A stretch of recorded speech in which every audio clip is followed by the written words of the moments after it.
जय हिंद दोस्तों, ज्ञान सूत्र A1 के ऑनलाइन प्लेटफॉर्म पर आप लोगों का स्वागत है। आज हम करंट अफेयर सीरीज के अप्रैल 2026 के करंट अफेयर के भाग 1 करेंगे, जो आगामी परीक्षा के लिए बहुत ही महत्वपूर्ण क्वेश्चन है। तो चलिए स्टार्ट करते हैं। पहला है कि भारत की 16वीं जनगणना का प्रथम चरण 1 अप्रैल से 30 सितंबर 2026 तक आयोजित किया जाएगा। याद रखना है कि ये 2026 वाला जनगणना ये देश की 16वीं जनगणना है। 16वीं जनगणना है। यह पूरी तरह से डिजिटल होगा। यह 1931 के बाद पहली बार जातिगत जनगणना पर आधारित जनगणना कराई जाएगी। यह जनगणना मुख्य रूप से 2 चरणों में होगा। पहला चरण आपको 1 अप्रैल 2026 से लेकर सितंबर 2026 तक होगा, जिसमें हाउस लिस्टिंग और मकानों की गिनती की जाएगी।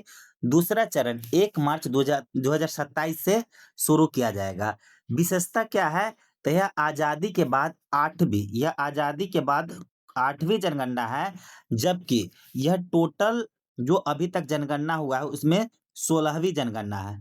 तो पहली जनगणना कब स्टार्ट हुआ था? तो ये पहली जनगणना 1872 में लॉर्ड मेयो के शासनकाल में शुरू किया गया था। उसके बाद 1881 से कंटिन्यूअस 10-10 वर्ष पर जनगणना कराया जाने लगा। जब 1881 में जनगणना हुआ था, उस समय लॉर्ड रिपन का कार्यकाल चल रहा था। ये अपना देश की जो 16वीं जनगणना है 2026 के, उसका स्लोगन है, नारा है, जन भागीदारी से जन कल्याण रखा गया है। और इस जनगणना के जो जनगणना आयुक्त है वो मृत्युंजय कुमार नारायण को बनाया गया है। तो इसको भी याद रखना है। एक और फैक्ट याद रखना है कि आज़ादी के बाद 1951 में पहली जनगणना कराई गई थी, जिसकी तारीख थी 9 फरवरी से लेकर 28 फरवरी के बीच रखा गया था। तो इस तरह से जनगणना के इतना फैक्ट हम लोग याद कर लेंगे। अगला क्वेश्चन है कि भारत का पहला क्वांटम कंप्यूटर आंध्र प्रदेश के अमरावती शहर में लॉन्च किया गया है। अगला है संयुक्त राष्ट्र की अवशिष्ट मुक्त की ओर से 20 शहर पहल में शामिल होने वाला पहला भारतीय शहर वर्कला, जो कि केरल का शहर है, उसको स्थान दिया गया है। अगला है मुख्यमंत्री मावाधिया सत्कार योजना पंजाब सरकार के द्वारा चलाया गया है। अगला क्वेश्चन है कि दुनिया की पहली डिजिटल जनगणना भारत में शुरू किया गया है, तो ये भी याद रखना है। आगे है छठा कि प्राइड ऑफ हिल्स योजना, ये हिमालय राज्यों की सहायता प्रदान करने के लिए भारत सरकार द्वारा चलाया गया है। एनर्जी स्टैटिस्टिक्स इंडिया 2026 के अनुसार नवीकरणीय ऊर्जा में किस राज्य को पहला स्थान दिया गया है? तो ये राजस्थान है। इसमें अपना बिहार को 18वां स्थान दिया गया है, तो ये भी याद रखना है, बिहार को 18वें स्थान दी गई है। अगला है लखपति बिटिया योजना, दिल्ली सरकार ने शुरू किया है। चंद्रमा के निकट भेजा गया आर्टेमिस 2 नामक मानव युक्त मिशन को किस देश की अंतरिक्ष एजेंसी ने लॉन्च किया है? तो अमेरिका के नासा के द्वारा इसे लॉन्च किया गया है। 10वां क्वेश्चन है कि किस राज्य सरकार ने सभी जिलों में पशु कल्याण समिति स्थापित करने की घोषणा किया है? तो ये दिल्ली हो जाएगा। भारतीय कला के इतिहास में अब तक की बिकी सबसे महंगी पेंटिंग, जो कि 167 करोड़ रुपया की है, किसके द्वारा बनाई गई है? तो यह राजा रवि वर्मन द्वारा बनाया गया है। यह पेंटिंग किसका है? तो यह राधा यशोदा और कृष्णा नामक पेंटिंग है। अपने पारिस्थितिकी पुनरुद्धार के लिए चर्चा में रहा सुखना वन्यजीव अभयारण्य कहाँ स्थित है? तो ये चंडीगढ़ में स्थित है। इसको भी याद रखना है आप लोग को। अगला आशुतोष अग्निहोत्री के द्वारा लिखी गई पुस्तक सप्पर राम तपस्वी राजा है, तो इसका लेखक है आशुतोष अग्निहोत्री। सिपाही जाला पंचायत, जो कि सिपाही जाला पंचायत को भारत की सर्वश्रेष्ठ जिला पंचायत का अवार्ड दिया गया है, यह त्रिपुरा में है। माल ढुलाई के मामले में दीनदयाल बंदरगाह को प्रथम स्थान दिया गया है। अगला है सबसे स्वच्छ पानी के मामले में कौन सा देश शीर्ष पर रहा है? तो ये स्विट्जरलैंड शीर्ष पर रहा है, तो इसको भी याद रखना है। इसमें एक और बात याद रखना है कि कुल 122 देश शामिल हुआ था, लिस्टिंग गया था, जिसमें भारत का स्थान 120वां है। अगला है चर्चा में रही पुस्तक द पीपुल्स ऑफ इंडिया के लेखक कौन है? तो टी.एम. कृष्णा है। भारत की पहली एलजीबीटीक्यू राज्यसभा सदस्य कौन बनी है? तो मेनका गोस्वामी। ये टीएमसी के संसद है पश्चिम बंगाल से। अगला है भारत का proto prototype fast breeder reactor किस राज्य में स्थापित किया गया है? तो ये तमिलनाडु में स्थापित किया गया है।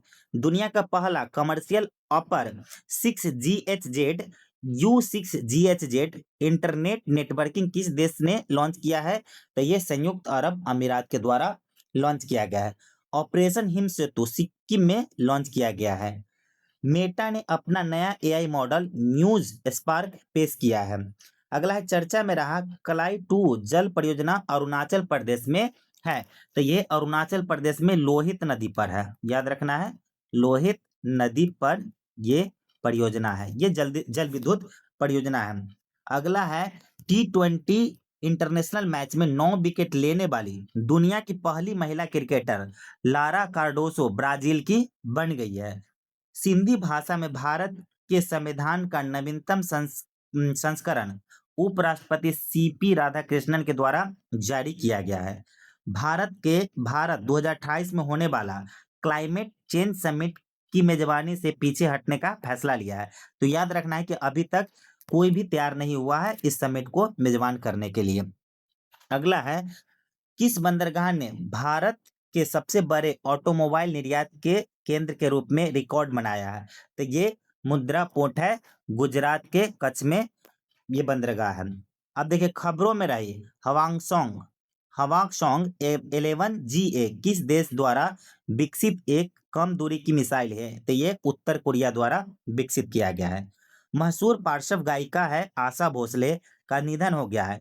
इन्हें 2008 में पद्म विभूषण से सम्मानित किया गया था। उलान बटोर में आयोजित एशियाई मुक्केबाज चैंपियनशिप में भारत के विश्वनाथ सुरेश ने स्वर्ण पदक जीता है। तो याद रखना है कि विश्वनाथ सुरेश क्या है, मुक्केबाजी खेलते हैं, इन्होंने स्वर्ण पदक प्राप्त कर लिए हैं। राष्ट्रीय शिक्षा नीति 2020 के तहत एनसीईआरटी द्वारा 9वीं कक्षा के जारी की गई नई पुस्तक हिंदी की पुस्तक का नाम क्या है? तो इसका नाम गंगा है।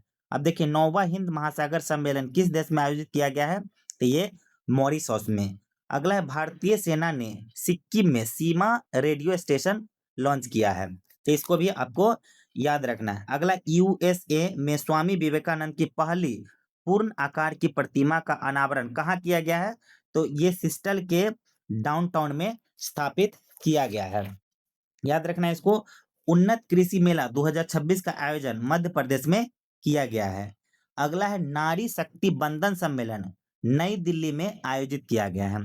भारत को वैश्विक स्तर पर पेटेंट दाखिल करने में 16वां स्थान है। तो पहला स्थान किसका है? तो पहला स्थान है चीन का, और दूसरा स्थान कौन है आपका? तो यूनाइटेड स्टेट ऑफ अमेरिका, संयुक्त राज्य अमेरिका का। अगला है भारत का शीर्ष व्यापारिक भागीदार चीन बन गया है। तो सबसे ज्यादा व्यापारिक भागीदार कौन बना है? चीन।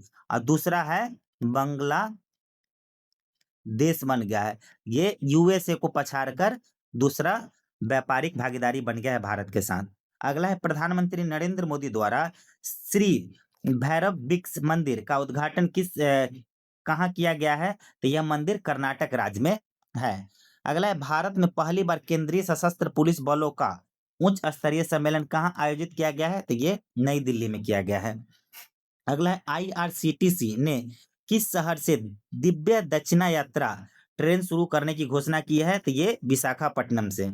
राज्यसभा में तीसरी बार उपसभापति नियुक्त होने वाले पहले सांसद हरिवंश नारायण सिंह बन गए। ये तीसरी बार उपसभापति नियुक्त हुए हैं।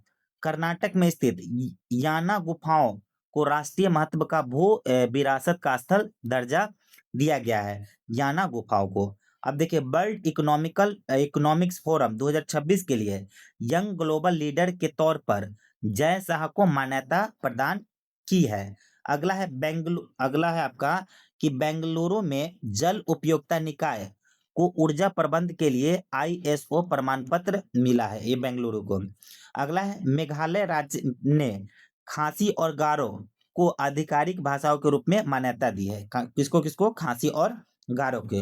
अगला है संस्कृति विरासत की सुरक्षा हेतु भारत का पहला पेट्रोगिल्फ संरक्षण पार्क जो कि लद्दाख में सिंधु घाटी पर बनाया जाएगा। अगला है केन बेतवा नदी जोड़ो परियोजना में चीता आंदोलन मध्य प्रदेश में शुरू किया गया है। तो केन बेतवा नदी है, यह यमुना नदी के सहायक नदी है केन बेतवा नदी। तो पहला नदी कौन है आपका? हाँ, यमुना नदी के ये सहायक नदी है। ये दोनों नदी है ना, ये दोनों नदी यमुना नदी के सहायक नदी है। केन बेतवा परियोजना भारत की पहली नदी जोड़ो परियोजना थी, ये भी याद रखना है आपको। तो जल सुरक्षा के लिए वाटर फॉरवर्ड पहल किसने शुरू किया है?